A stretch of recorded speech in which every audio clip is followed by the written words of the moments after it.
기원전 1만 2천년 전에는 베가가, 기원전 3천년 무렵에는 용자리의 알파별 투바니, 기원전 500년경까지는 작은 곰자리 머리 부근 베타별 코카부가, 서기 3000년까지는 세페이드 변광성인 폴라리스가, 서기 5200년경에는 세페우스자리 감마가, 서기 7500년경에는 알데라미니, 서기 1만년경에는 백조자리 알파별 데네브가, 서기 1만 4000년경에는 다시 베가로. 이 별들의 이름은 천구의 북쪽에 가장 가깝게 위치하여 북극성이라 불리는 별들로 지구 자전축의 세차운동에 따라 약 2만 6천년을 주기로 한 바퀴 회전하게 됩니다. 이 별들의 위치는 북쪽 밤하늘을 올려다보면 국자 모양의 형상으로 유독 밝게 빛나는 7개의 별을 관측할 수가 있는데, 이 별들을 우리는 북두칠성이라 부르며 국자 모양의 맨 끝 별의 연장선을 따라가다 보면 희미하게 반짝이는 별을 발견할 수가 있는데, 이 위치가 천구의 북쪽에 가장 근접한 자리이며 이 위치에서 보이는 별을 북극성이라 부르고 있습니다. 현재의 북극성은 작은 곰자리 알파별 3중성인 세페이드 변광성 폴라리스로 밝기는 1.8에서 2.1등급으로 생각보다 밝지 않으며, 만약 이 북극성이 있는 작은 곰자리 방향으로 빛의 속도로 520년 정도 이동을 하게 되면 태양보다 부피는 1000배나 크고 밝기는 56배나 밝은 거대한 주황색 별 하나와 마주치게 되는데, 이 별에는 마치 구름처럼 가스가 뭉쳐져 생성된 우리 태양계의 목성과 같은 가스로 이루어진 커다란 가스 행성이 그 주위를 0.49AU 거리에서 공전 궤도를 이루며 회전하고 있습니다. 이 별과 그 주위를 도는 행성은 한글로 된 첫 번째 외계 행성계로, 모항성은 작은 곰자리 8인 우르세 미노리스 8, 즉 우미 8 또는 한글명 백두로 불리며 K형 주계열성인 황색 거성으로 질량은 태양의 1.8배에 불과하지만 지름은 태양의 10배에 달하고 있습니다. 또 표면 온도는 4847켈빈으로 광도가 태양의 56배이며 황색 거성 중에서 특이하게 희귀한 리튬의 함량이 높은 항성입니다. 그리고 그 별 주위를 도는 외계 행성은 작은 곰자리 8B인 우르세 미노리스 8B, 즉 우미 8B 또는 한글명 한라로 불리며 지구보다 477배 무거우며 태양계 최대 행성인 목성보다도 1.5배나 무거운 거대한 가스 행성으로 지구와 태양 거리의 절반 정도 되는 거리에서 93.41을 주기로 백두를 공전하고 있습니다. 이 행성은 2015년 이병철 천문연 변광천 체그룹 책임연구원이 천문연 보현산 천문대의 1.8m 크기의 망원경을 이용해 발견한 외계 행성으로 항성인 백두와 함께 국제천문연맹 IAU를 통해 국제적으로 공식 인정받은 첫 한국어 이름으로 밤하늘에 떠있는 별 중에 작은 곰자리 8항성을 백두로, 그리고 작은 곰자리 8을 돌고 있는 외계 행성인 작은 곰자리 8B를 한라라는 이름으로 부르게 되었습니다. 이 이름의 제안자인 서울해화경찰서 최중석 경위는 별의 이름인 백두와 외계 행성의 이름인 한라는 북쪽의 백두산과 남쪽의 한라산에서 착안해 그 의미로는 우리 민족의 평화 통일과 번영을 기원하는 의미를 담았다고 설명하기도 하였습니다. 그러나 이렇게 관측되는 작은 곰자리 항성 백두는 태양과 비슷한 질량의 별로 일생의 마지막 단계에서는 중심부의 수소 핵융합이 끝나 별이 점점 팽창해 자신의 행성들을 흡수하게 되는 적색 거성 단계를 지나 최대 팽창 크기의 10분의 1로 줄어든 별로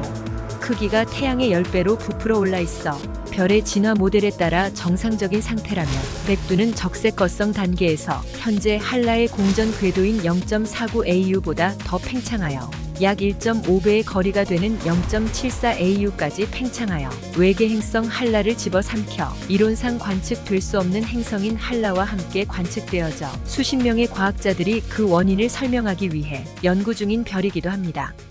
또한 이런 한라의 모습은 하와이 천문대 망원경을 이용한 과학자들의 추가 관측에서도 과학자들의 예상을 깨고 모습을 드러내고 있으며, 외계 행성을 추적하고 있는 테스 우주망원경을 통해서도 관측되어지고 있습니다. 그리고 백두가 이미 수소 연료를 다 소진하고 헬륨을 태우고 있다는 것이 테스의 관측 자료에 의해 발견되게 되었으며, 이 의미는 이미 백두는 최대로 팽창하는 적색 거성 단계를 지나 수축을 하고 있다는 것을 의미하였습니다. 최근에는 하와이대가 중심이 되어 천문학자들이 외계 행성 한라가 어떻게 적색 거성 근처 그렇게 가까이에서 생존할 수 있었는가에 대해 한라와 백두의 관계를 연구한 결과를 국제학술지인 네이처에 발표하기도 하였습니다. 하와이대 수석 연구원인 마크 혼 박사와 함께 연구한 영국 국립대 소속 천체 물리학자 드미트리 벨라스 교수는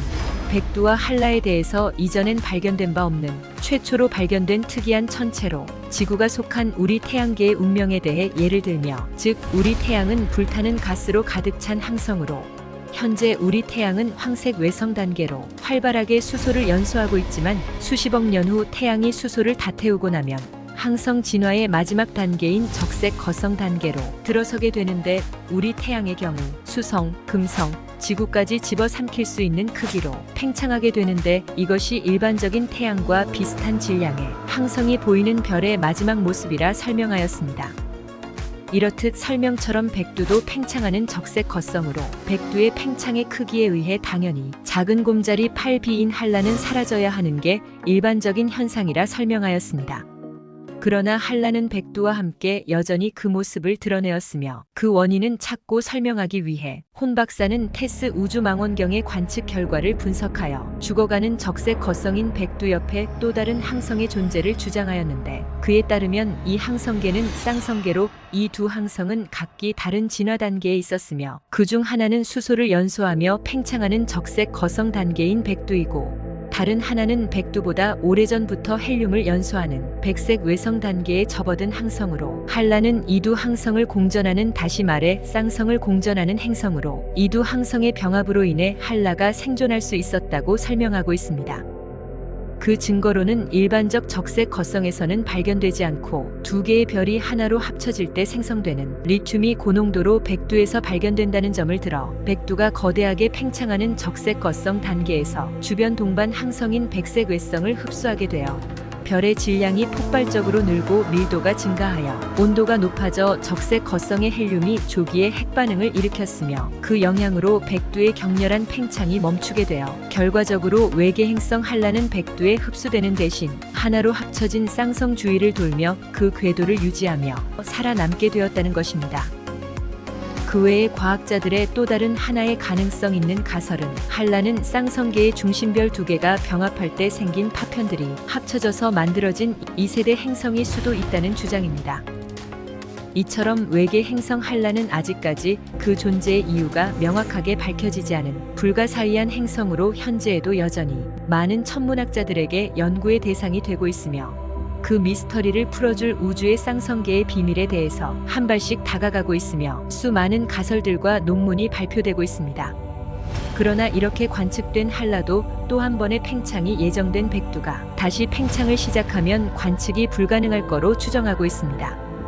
이런 한라의 존재에 대한 가설을 제시한 혼 박사는, 우주에서 관측되는 대부분의 별이 쌍성을 이루고 있으나 우리는 아직까지 쌍성계에서 어떻게 행성이 생성되는지 많은 부분을 알지 못하며, 우주에는 백두와 같은 쌍성의 영향을 받은 더욱 알 수 없는 행성들이 존재할 가능성은 당연하다고 그의 논문을 마무리하였습니다.